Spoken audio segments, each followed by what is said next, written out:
Hello ನಮಸ್ಕಾರ. ಎಲ್ಲರೂ ಹೇಗಿದ್ದೀರಾ? ಐ ಹೋಪ್ ಎಲ್ಲರೂ ಚೆನ್ನಾಗಿದ್ದೀರಾ ಅಂತ ಭಾವಿಸ್ತೀನಿ. ನಾನು ಕೂಡ ತುಂಬ ಚೆನ್ನಾಗಿದ್ದೀನಿ. Welcome back to Aditya B blogs YouTube channel. ನಾನಿವತ್ತು ಮೊಟ್ಟೆ ಮತ್ತು ಸೀಗಡಿನ ಹಾಕಿ ನಾನು ಒಂದು ಸಾಂಬಾರನ್ನ ಮಾಡೋಣ ಅಂತ ಅಂದ್ಕೊಂಡಿದ್ದೀನಿ. ಆ್ಯಕ್ಚುಲಿ ನಾವು ಇವತ್ತು ನಾನ್ ವೆಜ್ ಏನೂ ಮಾಡಿರಲಿಲ್ಲ. ನಿನ್ನೆನೂ ಕೂಡ ಎಗ್ ಬಿರಿಯಾನಿ ಮಾಡಿದೆ.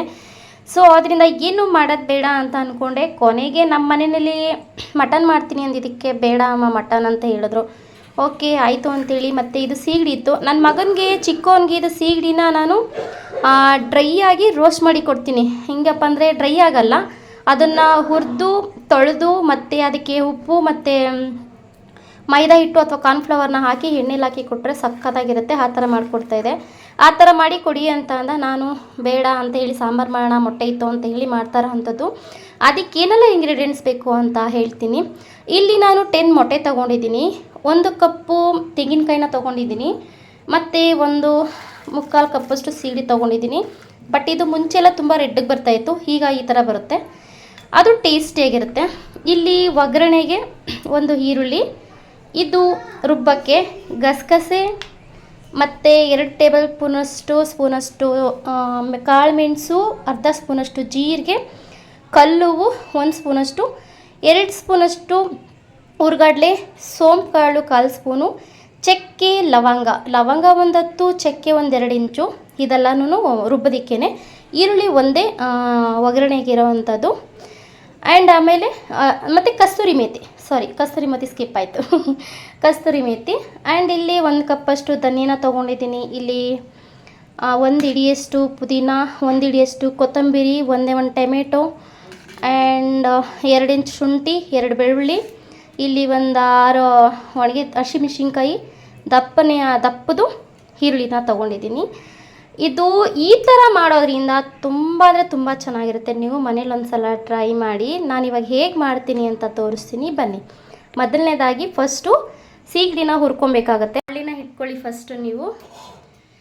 ಈ ಸೀಗಡಿನಲ್ಲಿ ಯಾವುದೇ ರೀತಿ ಕಲ್ಲು ಆಗಲಿ ಮಣ್ಣಾಗಲಿ ಇಲ್ಲ, ಆದ್ದರಿಂದ ಇದನ್ನು ನೀರಲ್ಲಿ ತೊಳೆಯೋದನ್ನು ಬೇಡ.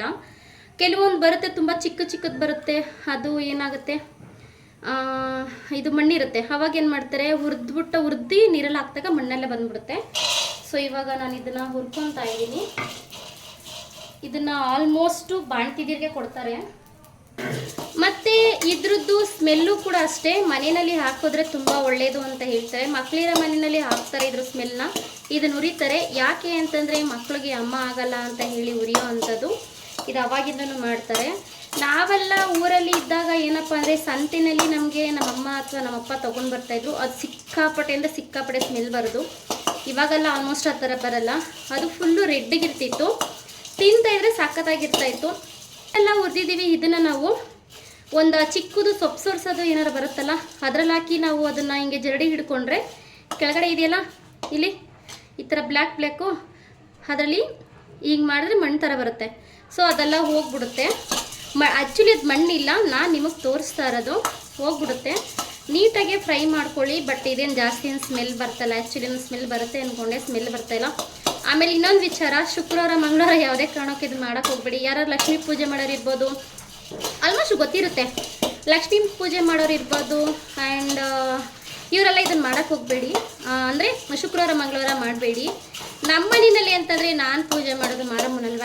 ಆ್ಯಕ್ಚುಲಿ ಮಾರಮ್ಮನೂ ಕೂಡ ಲಿಂಗಾಯತ್ರವರು. ಮಾರಮ್ಮಂಗೆ ನಾನ್ ವೆಜ್ ಮಾಡೋದು ಮಾರಮ್ಮಂಗಲ್ಲ, ಅವರ ಗಂಡನಿಗೆ ಅಂತ ಹೇಳ್ತಾರೆ. ಸೊ ಅದರಿಂದ ಮಾರಮ್ಮಂದು ಕತೆ ಒಂದು ದಿನ ಯಾವತ್ತಾದ್ರೂ ನಿಮಗೆ ಎಕ್ಸ್ಪ್ಲೇನ್ ಮಾಡ್ತೀನಿ ಡೀಟೇಲಾಗಿ. ತುಂಬ ಚೆನ್ನಾಗಿದೆ, ಆ ಯಮ್ಮನ ಕತೆ ಸಕ್ಕತ್ತಾಗಿದೆ. ಆದ್ದರಿಂದ ಶುಕ್ರವಾರ ಮಂಗಳವಾರ ಯಾವುದೇ ಕಾರಣಕ್ಕೂ ಮಾಡೋಕ್ಕೆ ಹೋಗ್ಬೇಡಿ. ಇನ್ನು ಮಕ್ಳಿಗೆ ಏನಾರು ಅಮ್ಮ ಬಂದಿತ್ತು ಅಂತ ಅಂದರೆ ಆವಾಗ ಬೇಕಾದ್ರೆ ಇದನ್ನು ನೀವು ಯಾವಾರಾದ್ರೂ ಪರವಾಗಿಲ್ಲ ಹುರಿಬೋದು. ಹುರಿದಾಗ ಇಮಿಡಿಯೇಟ್ಲಿ ಕಡಿಮೆ ಆಗುತ್ತೆ. ಕಣಪ್ಪ ಇವಾಗ ಆಗಿದೆ. ಇದನ್ನು ನಾವು ತೆಗೆದು ಇಟ್ಕೊಳ್ಳೋಣ ಸೈಡ್ಗೆ. ಇವಾಗ ಮತ್ತೆ ಅದೇ ಬಾಣಲೆ, ಇವಾಗ ಇದಕ್ಕೆ ಧನಿಯಾನ ಹಾಕ್ಕೊಳ್ಳೋಣ. ಧನಿಯಾ ನಾನು ಎಣ್ಣೆಲಿ ರೋಸ್ಟ್ ಮಾಡ್ಕೊತಾ ಇರೋವಂಥದ್ದು. ಇದನ್ನು ಪೌಡ್ರೇನು ಮಾಡ್ಕೊಳ್ಳಲ್ಲ, ಹಾಗೆ ನಾವು ತೆಂಗಿನಕಾಯಿ ಎಲ್ಲ ಏನು ರುಬ್ತೀವಿ ಅದ್ರ ಜೊತೆಗೆ ಅದ್ರ ಜೊತೆಗೆ ರುಬ್ಕೊತೀನಿ. ಅಂದರೆ ತುಂಬ ಚೆನ್ನಾಗಿ ಬರುತ್ತೆ, ಟೇಸ್ಟಿಯಾಗಿರುತ್ತೆ. ಈಗ ನಾನೇನು ನಿಮಗೆ ಇಂಗ್ರೀಡಿಯೆಂಟ್ ಆವಾಗಲೇ ತೋರಿಸಿದೆ, ಈರುಳ್ಳಿ, ಹಸಿಮೆಣ್ಸಿನ್ಕಾಯಿ, ಶುಂಠಿ, ಬೆಳ್ಳುಳ್ಳಿ, ಕೊತ್ತಂಬರಿ ಆ್ಯಂಡ್ ಪುದೀನ, ಇದನ್ನೆಲ್ಲ ನಾನು ಜೊತೆಗೆ ಹಾಕೋಣ. ಆಗಿದೆ. ಇದು ಹೋಗ್ಬಿಡ್ತದೆ.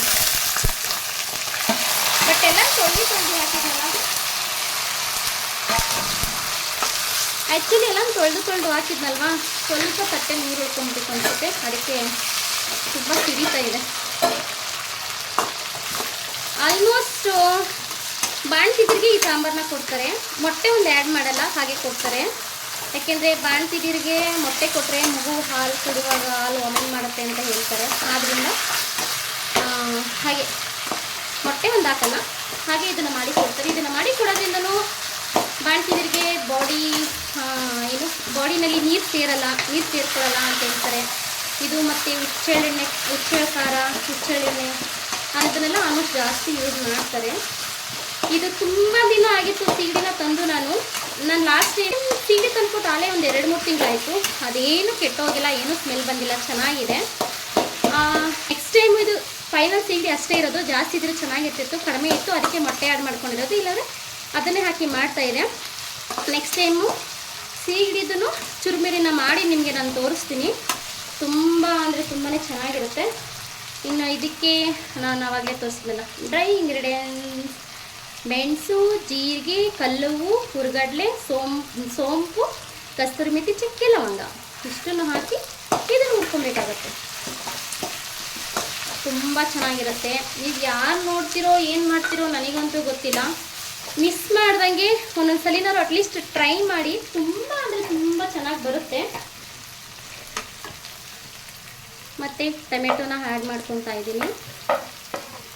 ನಾನು ಅಡುಗೆ ಮಾಡುವಾಗ ಏನಪ್ಪ ಮಾಡ್ತೀನಿ ಅಂತಂದರೆ ಈ ಥರ ಮತ್ತು ತೆಂಗಿನಕಾಯಿ ಫ್ರೈ ಮಾಡಿ ಹಾಕೊಳ್ಳೋದು ಜಾಸ್ತಿ. ಏನಕ್ಕೆ ಅಂತ ಅಂದರೆ ಬೇಗ ಅಡುಗೆ ಆಗುತ್ತೆ, ಬೇಗ ಹಾಕ್ಬಿಡುತ್ತೆ. ನಾನು ಮೊನ್ನೆ ನಾನು ಮೊಟ್ಟೆ ಬಿರಿಯಾನಿ ಮಾಡಿದ್ದಲ್ಲ, ಹೇಗೆ ಬಿರಿಯಾನಿ, ಅದೆಷ್ಟು ಲೇಟ್ ಆಯಿತು ಗೊತ್ತಾ? ರೈಸ್ ಬೇಯುತ್ತೆ, ಬಟ್ ಮಸಾಲೆ ಬೇಯಬೇಕಲ್ಲ, ಮಸಾಲೆ ಬೇಯಿಸ್ಬೇಕಲ್ಲ ನಾವು. ಮಸಾಲೆ ಬೇಯಿಸೋ ಪ್ರೊಸೀಜರ್ಸೇ ಸ್ವಲ್ಪ ಲೇಟ್ ಆಗುತ್ತೆ ಅಷ್ಟೇ. ಇದು ದೋಸೆಗೆ ಮತ್ತು ಇಡ್ಲಿಗೆ, ಚಪಾತಿ, ರೊಟ್ಟಿಗೆ ಮಾತ್ರ ಸಕ್ಕತ್ತಾಗಿರುತ್ತೆ. ಮುದ್ದೆಗಂತೂ ಅಪ್ಪ ಅಷ್ಟು ಚೆನ್ನಾಗಿರುತ್ತೆ. ಮುದ್ದೆಗೆ ತಿಂತಾನೇ ಇರೋಣ, ಇನ್ನೂ ಒಂದೊಂದು ಅನ್ನೋಷ್ಟು ಟೇಸ್ಟಿಯಾಗಿರುತ್ತೆ. ತುಂಬ ಅಂದರೆ ತುಂಬ ಚೆನ್ನಾಗಿರುತ್ತೆ. ಮತ್ತು ಲಾಸ್ಟಲ್ಲಿ ಗಸಗಸೆ ಹಾಕೊಳ್ಳೋಣ. ಇಲ್ಲೇ ನಮ್ಮಪ್ಪ ನಾನು ಮಾತಾಡ್ತಿದ್ರೆ ಕೌಂಟ್ರ್ ಕೊಡ್ತಾ ಇದ್ದಾರೆ. ಏನೇನೋ ಮಾಡ್ತೀಯಾ, ಏನೋ ಒಂದು ಮಾಡ್ಕೊಂಡಿದೀಯಾ ನೀನು, ಹಂಗೆ ಹಿಂಗೆ ಅಂತ ಹೇಳ್ತಾ ಇರ್ತಾರೆ. ನನ್ನ ಮಗ ಟಿ ವಿಲಿ ಹಾಕ್ದಾಗ ಬರ್ತಾ ಇರುತ್ತಲ್ಲ, ಆವಾಗ ಅಯ್ಯೋ ನಾನು ಬಂದಿದ್ದೀನಿ, ಒಂದೊಂದು ಕಡೆ ನಮ್ಮ ಅಪ್ಪನ ನಾನು ಶೋ ಮಾಡಿದಾಗ ನಾನು ಟಿ ವಿಲಿ ಬರ್ತಾಯಿದ್ದೀನಿ ಅಂತ ಕೇಳ್ತಿರ್ತಾರೆ ಆಲ್ಮೋಸ್ಟು. ಸೊ ಇವಾಗ ಇಲ್ಲಿ ಸ್ವಲ್ಪ ಅರಿಶಿನ ಹಾಕೋಣ. ನಾನು ಆಲ್ರೆಡಿ ನಾನು ಇದರಲ್ಲಿ ಕಾಳು ಮೆಣಸನ್ನೇ ಜಾಸ್ತಿ ಹಾಕಿದ್ದೀನಿ. ಆದ್ದರಿಂದ ಮೆಣಸಿನ್ಕಾಯಿ ಪೌಡರ್ನ ಸ್ವಲ್ಪ ಕಮ್ಮಿ ಹಾಕ್ತಾಯಿದ್ದೀನಿ. ಯಾಕೆಂದರೆ ಇದು ಕಲರ್ ಪರ್ಪಸ್ಗೋಸ್ಕರ ಅಂತ ಹಾಕೋದು. ಆಲ್ಮೋಸ್ಟ್ ಕಲರ್ ಬರಲ್ಲ ಅಂದ್ಕೊತೀನಿ. ಸ್ವಲ್ಪ ಹಾಕ್ಕೊಂಡಿದ್ದೀನಿ. ಈ ಸ್ಪೂನಲ್ಲಿ ಮ್ಯಾಕ್ಸಿಮಮ್ ಅರ್ಧ ಸ್ಪೂನ್ 2 ಸಲ ಹಾಕ್ಕೊಂಡಿದ್ದೀನಿ. ತುಂಬ ಖಾರ ಇರೋದು ಇದು. ನಾನೇ ಮನೆಯಲ್ಲಿ ಮಾಡಿರೋ ಅಂಥದ್ದು. ಅಂದರೆ ಇದನ್ನು ನಾನೇನು ಹುರಿದಿಲ್ಲ, ಮೆಣಸಿನ್ಕಾಯಿನ ಒಣಗಿದ ಮೆಣಸಿನ್ಕಾಯಿನ ನಾನೇನು ಹುರಿದಿಲ್ಲ. ಸೊ ಇದನ್ನು ನೀಟಾಗಿ ಒಣಗಿಸಿ ಪೌಡ್ರ್ ಮಾಡಿರೋದು. ಸಸಿ ಘಾಟ್ ಹಾಗೆ ಇದೆ, ಅದಕ್ಕೆ ನಾನು ಈ ಥರ ಇಲ್ಲಿ ಹಾಕುವಂಥದ್ದು. ಪೌಡ್ರ್ ಮಾಡಿ ಅದನ್ನು ಜರಡಿ ಹಿಡಿದು ಇಟ್ಟಿರೋದು, ಅದಕ್ಕೆ ಇಷ್ಟೊಂದು ನೈಸಾಗಿ ಕಾಣಿಸ್ತಾ ಇದೆ. ನಮಗೆ ಸಿಗೋ ಸ್ವಲ್ಪ ಟೈಮಲ್ಲಿ ನಾನು ಈ ಥರ ಏನಾದರೂ ಒಂದು ಮಾಡ್ತಾ ಇರ್ತೀನಿ. ನೋಡೋಣ ನನ್ನ ಯೂಟ್ಯೂಬ್ ಚಾನಲ್ಲು ಹೇಗೆ ಏನಾಗುತ್ತೆ ಅಂತ. ಆಲ್ಮೋಸ್ಟು ಎಲ್ಲ ಹೇಳ್ತಾರೆ ಲಕ್ಕಿ ಇರಬೇಕು ಏನಾಗೋದಕ್ಕೆ ಅಂತಾರೆ. ನಾನು ಲಕ್ಕಿನೋ ಅನ್ಲಕ್ಕಿನೋ ನನಗೆ ಗೊತ್ತಿಲ್ಲ, ಬಟ್ ಖುಷಿಯಿಂದ ಮಾಡ್ತಾಯಿದ್ದೀನಿ. ದೇವರ ಆಶೀರ್ವಾದ ಇರುತ್ತೆ ಅನ್ನೋ ನಂಬಿಕೆ ನನಗಿದೆ. ಆ ರಾಯರ ಆಶೀರ್ವಾದ, ನಾನು ನಂಬಿರೋ ತಾಯಿ ಮಾರಮ್ಮನ ಆಶೀರ್ವಾದ ಸದಾ ನನ್ನ ಜೊತೆಗಿರುತ್ತೆ ಅನ್ನೋ ನಂಬಿಕೆ ಇದೆ. ಆ ನಂಬಿಕೆಯಿಂದ ನಾನು ಮಾಡ್ತಾಯಿದ್ದೀನಿ. ಆ್ಯಂಡ್ ನೀವು ನೋಡೋರು ಕೂಡ ಅಷ್ಟೇ ಸಪೋರ್ಟ್ ಮಾಡಿ. ಈಗ ಇದು ಫುಲ್ ಆಗಿದೆ. ಇದನ್ನು ನಾವು ತಣ್ಣಗೆ ಆರೋದಕ್ಕೆ ಅಂತ ಇಟ್ಕೊಂಡ್ಬಿಡೋಣ. ಈ ತಣ್ಣಗೆ ಆದಮೇಲೆ ಇದನ್ನು ನೀಟಾಗಿ ಫೈನಾಗಿ ಪೇಸ್ಟ್ ಮಾಡ್ಕೊಬೇಕಾಗತ್ತೆ. ನೀಟಾಗಿ ಪೇಸ್ಟ್ ಮಾಡಿಕೊಂಡು ಆದ್ಮೇಲೆ ಪೇಸ್ಟ್ ಮಾಡ್ಕೊಳ್ಳೋಣ. ಇದನ್ನು ಅಂತ ಇದ್ದೀನಿ. ಪಾತ್ರೆ ಇಟ್ಕೊಂಡು ಸ್ಟವ್ ಹಚ್ಕೊಂಡು ನಾನು ಅವಾಗಲೇ ಎತ್ತಿಟ್ಟಿದ್ನಲ್ಲ ಅದೇ ಎಣ್ಣೆನ ಹಾಕ್ಕೊತಾ ಇದ್ದೀನಿ. ಜಾಸ್ತಿ ಎಣ್ಣೆ ಹಾಕ್ಬಿಟ್ಟಿದ್ದೆ ಅವಾಗಲೇ ನಾನು. ಅದಕ್ಕೆ ಇದಕ್ಕೆ ಕಸ್ತೂರಿ ಮೆಥಿನ ಹಾಕೊತಾ ಇದ್ದೀನಿ. ಮತ್ತು ಈರುಳ್ಳಿ,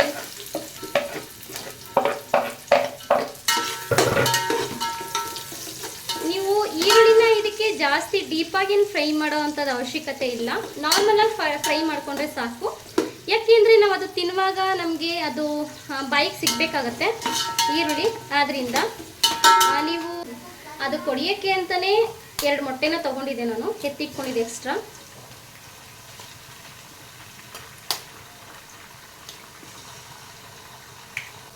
ಸ್ವಲ್ಪ ಉಪ್ಪು, ಏಕೆಂದರೆ ಅದು ಮೊಟ್ಟೆ ನಾವು ಉರಿತೀವಲ್ಲ ಸ್ವಲ್ಪ ಇದಾಗಬೇಕು. ಅದರಿಂದ ನಾವು ಅಪ್ಪನ ಸ್ವಲ್ಪ ಕೌಂಟ್ರ್ ಮಾಡ್ತಾ ಇದ್ದಾರೆ. ಸ್ವಲ್ಪ ಪೆಪ್ಪರ್ ಪೌಡ್ರು,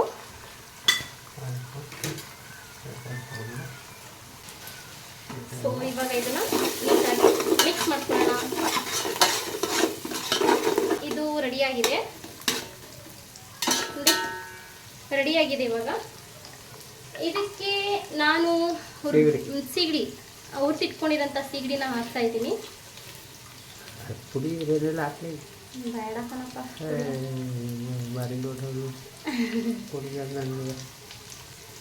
ನೋಡಿ ಇಲ್ಲಿ ನೋಡಿ, ನಾನು ನಿಮ್ಗೆ ಹೇಳಿದೆ ಮಣ್ಣಿದ್ರೆ ಗೊತ್ತಾಗುತ್ತೆ ಅಂತ. ಸೊ ಇದು ಮಣ್ಣಲ್ಲ, ಆ್ಯಕ್ಚುಲಿ ಇದು ರೆಕ್ಕೆ. ನಮ್ಮ ಅಪ್ಪ ಹೇಳ್ತಿದ್ದಾರೆ ನೋಡಿ, ರೆಕ್ಕೆ ಅಂತೆ. ಮೋಸ್ಟ್ಲಿ ಇದ್ರಲ್ಲಿ ಆಲ್ಮೋಸ್ಟು ಮಣ್ಣು ಬಂದೇ ಬರುತ್ತೆ. ಮೇ ಬಿ ನಾವು ಅತ್ತೆ ಕ್ಲೀನ್ ಮಾಡಿ ಕೊಟ್ಟಿದ್ರೇನೋ ಅನ್ಸುತ್ತೆ, ನನಗೂ ಗೊತ್ತಿಲ್ಲ. ಜೊತೆಗೆ ಎಣ್ಣೆಗೆ ಹಾಕಿ ಗಮಗಮ ಅಂತೈತೆ. ಕಣ್ಣಿಗಳಿದ ನೋಡಿ, ನಮ್ಮ ಅಪ್ಪ ಹೇಳ್ತಾ ಇದ್ದಾರೆ ಆಯುರ್ವೇದಿಕ್ ಮಾಸ್ಟ್ರು, ಆಯುರ್ವೇದಿಕ್ ಡಾಕ್ಟ್ರು. ಕಣ್ಣಿಗೆ ಒಳ್ಳೇದಂತೆ. ನನಗೆ ಗೊತ್ತಿಲ್ಲ ಇದು ಏನೇನು ಬೆನಿಫಿಟ್ ಅಂತ. ಕಣ್ಣಿಗೆ ಒಳ್ಳೇದಂತೆ. ನಾನು ಆಲ್ಮೋಸ್ಟ್ ಇದು ಬಾಣಂತಿಯರಿಗೆ ಬಾಡಿ ಹೀಟಲ್ಲಿ ಇರಲಿ ಅಂತ ಹೇಳಿ ಕೊಡ್ತಾರೆ, ಅದು ಮಾತ್ರ ಗೊತ್ತು. ಆ್ಯಂಡ್ ಕಣ್ಣಿಗೆ ಒಳ್ಳೇದು ಇದೆಲ್ಲ ನನಗೆ ಗೊತ್ತಿಲ್ಲ, ತಿಳ್ಕೊತೀನಿ. ಇನ್ನು ಏನೇನೋ ತಿಳ್ಕೊಳ್ಳೋದಿದೆ ನಮ್ಮ ಅಪ್ಪನಿಂದ ಆಗಿದ್ರೆ. ಇವಾಗ ಈರುಳ್ಳಿ ಹಾಕ್ಬಿಟ್ಟಿದ್ಯಲ್ಲಪ್ಪ, ರುಬ್ಬಿಟ್ಕೊಂಡಿರೋ ಅಂತ ಮಸಾಲೆನ ಹಾಕ್ತಾ ಇದ್ದೀನಿ ಇದಕ್ಕೆ. ಸೊ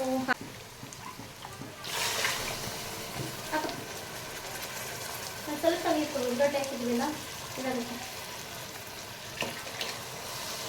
ಇವಾಗ ಇದನ್ನ ನೀರು ಇದಕ್ಕೆ ನಮಗೆ ಎಷ್ಟು ನೀರು ಬೇಕು, ಗಟ್ಟಿ ಬೇಕಾ ತೆಳ್ಳಗೆ ಬೇಕಾ ಅದನ್ನು ನೋಡಿಕೊಂಡು ನೀರು ಹಾಕೊಬೇಕಾಗತ್ತೆ. ನೀರು ಹಾಕ್ಕೊಂಡು ಒಂದು 2 ರಿಂದ 3 ಕುದಿ ಕುದಿಸ್ಕೊಂಡು ಆಮೇಲೆ ಮೊಟ್ಟೆ ಬಿಟ್ಟು ಬೇಯಿಸಿದ್ರೆ ಆಗೋಗ್ಬಿಡುತ್ತೆ. ನೀವು ಸ್ವಲ್ಪ ಏನು ಮಾಡಿ ಅಂತಂದರೆ ಇದನ್ನು ಸ್ವಲ್ಪ ತೆಳ್ಳಗೆ ಮಾಡ್ಕೊಳ್ಳಿ. ಯಾಕೆ ಅಂತ ಅಂದರೆ ಇದು ಮೊಟ್ಟೆ ಹಾಕ್ತೀವಲ್ಲ, ಮೊಟ್ಟೆ ಹಾಕಿದಾಗ ಇನ್ನೂ ಗಟ್ಟಿ ಬರುತ್ತೆ. ಮೊಟ್ಟೆ ಹಾಕಿದಾಗಂತೂ ಅದು ಮೊಟ್ಟೆನ ನಾವು ಒಡೆದು ಬಿಡೋದ್ರಿಂದ ಗಟ್ಟಿ ಬರುತ್ತೆ. ಆದ್ದರಿಂದ ಸ್ವಲ್ಪ ಒಂಚೂರು ತಿಕ್ನೆಸ್ ಸ್ವಲ್ಪ ಕಡಿಮೆ ಮಾಡ್ಕೊಳ್ಳಿ. ಮೊಟ್ಟೆ ಹಾಕಿದಾಗ ಅದು ಸರಿ ಹೋಗ್ಬಿಡುತ್ತೆ. ತುಂಬ ಗೊಜ್ಜು ಥರ ಆಗ್ಬಿಟ್ರೆ ಅದಷ್ಟು ಇದಾಗಿರಲ್ಲ. ಆದ್ದರಿಂದ ನಿಜವಾಗ್ಲೂ ಎಷ್ಟು ಟೇಸ್ಟ್ ಇದೆ ಅಂತಂದರೆ ಅಷ್ಟು ಟೇಸ್ಟ್ ಇದೆ. ನಾನು ಮಾಡ್ಕೊಂಡಿದ್ದಂಥ ಮಸಾಲೆಯಲ್ಲಿ ಇಷ್ಟು ನೀರು ಹಾಕಿದ್ದೀನಿ. ಇಷ್ಟು ನೀರು ಹಾಕಿದ್ದೀನಿ. ಮೊಟ್ಟೆ ಹಾಕಿದ್ರೆ ಆಲ್ಮೋಸ್ಟ್ ಇಲ್ಲಿಗೆ ಬಂದುಬಿಡುತ್ತೆ ಬೆಂದು.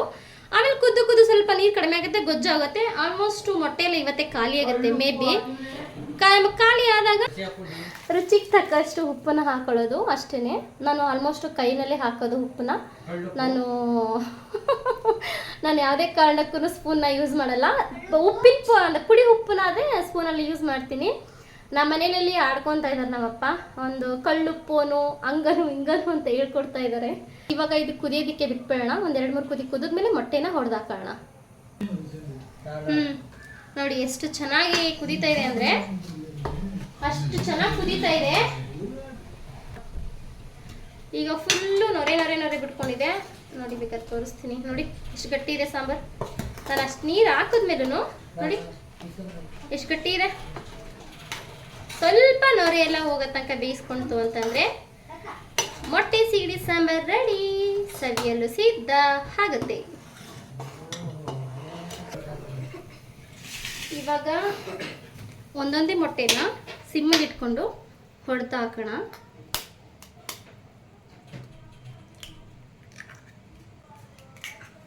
ಅದು ಮೊಟ್ಟೆ ಅದಾಗಿ ಅದು ಮೇಲೆ ಬರುತ್ತೆ ಬೆಂದಿದ ತಕ್ಷಣ.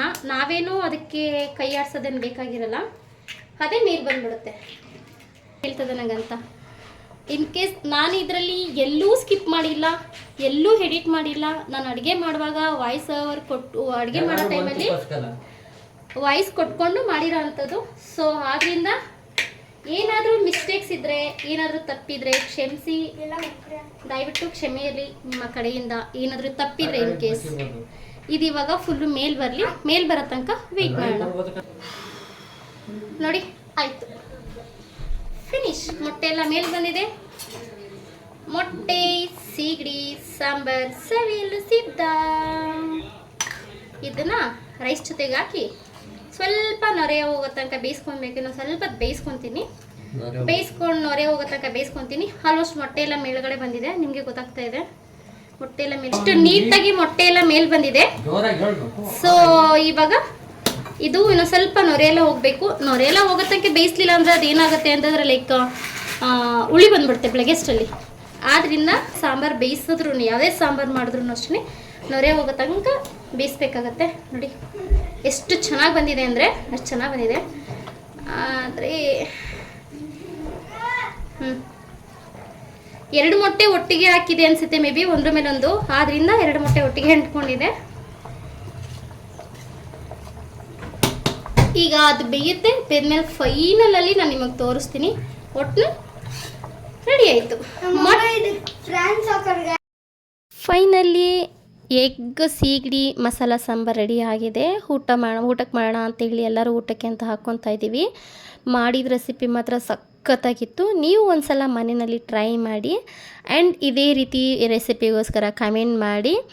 ಇವತ್ತಿನ ಬ್ಲಾಗ್ ನಿಮ್ಗೆ ಏನಾದ್ರು ಇಷ್ಟ ಆಯ್ತು ಅಂದರೆ ಲೈಕ್ ಮಾಡಿ, ಶೇರ್ ಮಾಡಿ, ಕಮೆಂಟ್ ಮಾಡಿ. Thank you all and good night.